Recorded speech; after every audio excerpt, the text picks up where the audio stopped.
Record করে বাংলাদেশের যুবাদের জয়। 4 রানের জন্য সেঞ্চুরি হলো না জাওয়াদের। টুর্নামেন্টটা যখন অনূর্ধ্ব-19 এশিয়া কাপ, 284 রানের লক্ষ্যটাকে বড় বলতেই হবে।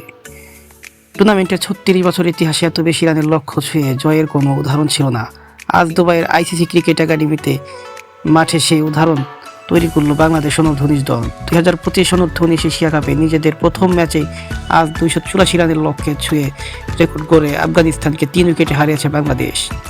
যুবাদের এশিয়া কাপের রান তারার আগে রেকর্ডটি ছিল ভারত ও পাকিস্তানের। 2021 সালে ভারত আফগানকে এবং 2023 সালে পাকিস্তান ভারতকে হারায় 260 রান লক্ষ্য ছুঁয়ে।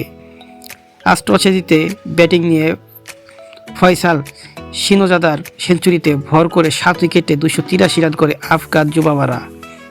রানের তারায় বাংলাদেশের কাজটা সহজ করে দেয় জাওয়াদ আবরার ও রিফাত বেগের উদ্বোধনী জুটি।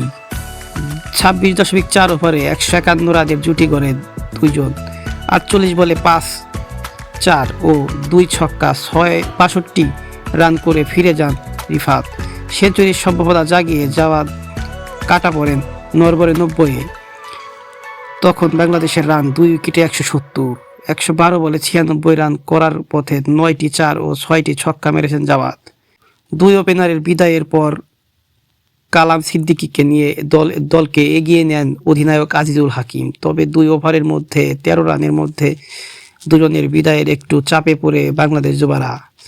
এরপর খাতিরের 1 ওভারে মোহাম্মদ আবদুল্লাহ ও সামিউল বাসিরও 3 বলের মধ্যে বিদায় নিয়ে চাপটা আরেকটু বাড়িয়ে দেন। বাংলাদেশ অনূর্ধ্ব-19 দল 48তম ওভারটা শুরু করে 18 বলে 15 রানের সমীকরণ দিয়ে। ওভারের 5ম বলে ছক্কা মেরে সমীকরণটাকে 13 বলে 6 রান নামিয়ে আনেন শেখ পারভেজ। ওই ওভার থেকে সব মিলিয়ে রান আসে 11। পরের ওভারে সমীকরণটা যখন 11 বলে 2 রান, তখন আউট হয়ে যান 7 বলে 13 রান করা পারভেজ।